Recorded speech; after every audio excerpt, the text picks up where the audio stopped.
Hi guys, welcome to our YouTube channel banking ज्ञान।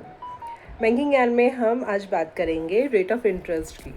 जो भी टर्म डिपॉजिट्स हैं उसके रेट ऑफ इंटरेस्ट चेंज हुए हैं, कुछ अमेंडमेंट्स हुए हैं, उसके रिगार्डिंग आज हम बात करेंगे।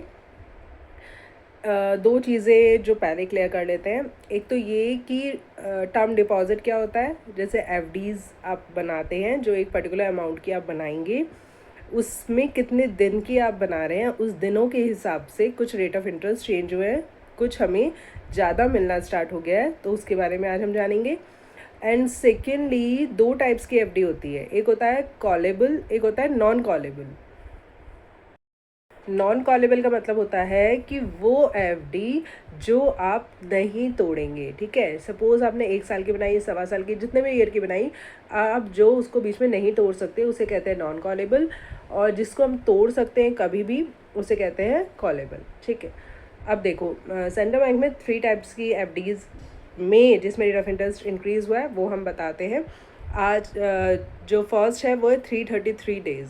333 डेज़ में रेट ऑफ इंटरेस्ट इंक्रीज़ होकर अब हो गया है 6.65%। पहली बात। दूसरी बात, ये कॉलेबल के लिए है, यानी कि आप कभी भी इसको तोड़ सकते हैं। ठीक है। सेकेंडली है 444 डेज़ की, लगभग 1.25 साल। 444 डेज़ में कॉलेबल में रेट ऑफ इंटरेस्ट है 6.50 और नॉन कॉलेबल में है 6.60। तो यानी कि अगर आप ऐसी एफडी बनाते हैं जो आपको पता है कि मुझे तुड़वानी नहीं पड़ेगी बीच में, तो आप उसको नॉन कॉलेबल में ले जा सकते हैं, और नॉन कॉलेबल में आपको रेट ऑफ इंटरेस्ट ज़्यादा मिलेगा। अब एक और चीज़ है, जो नॉन कॉलेबल एफडीज़ है वो बड़े अमाउंट की होती है, जैसे कि 1 करोड़ से 10 करोड़ तक की, जबकि बाकी जो कॉलेबल एफडीज़ है वो अप टू 10 करोड़ सब में सही सेम रेट ऑफ इंटरेस्ट है। यानी कि 333 डेज़ में 6.65 और 444 डेज़ में 6.50%। ठीक है। और बाकी ये था कि सीनियर सिटीज़न में 0.50% ज़्यादा होता है।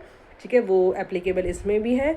और सुपर सीनियर में, ठीक है, सुपर सीनियर में बट नॉन कॉलेबल में, उसमें रेट ऑफ इंटरेस्ट 0.75% ज़्यादा होगा, बट वो सुपर सीनियर होना चाहिए। सुपर सीनियर मतलब अबव 80 ईयर्स ऑफ ओल्ड। ठीक है।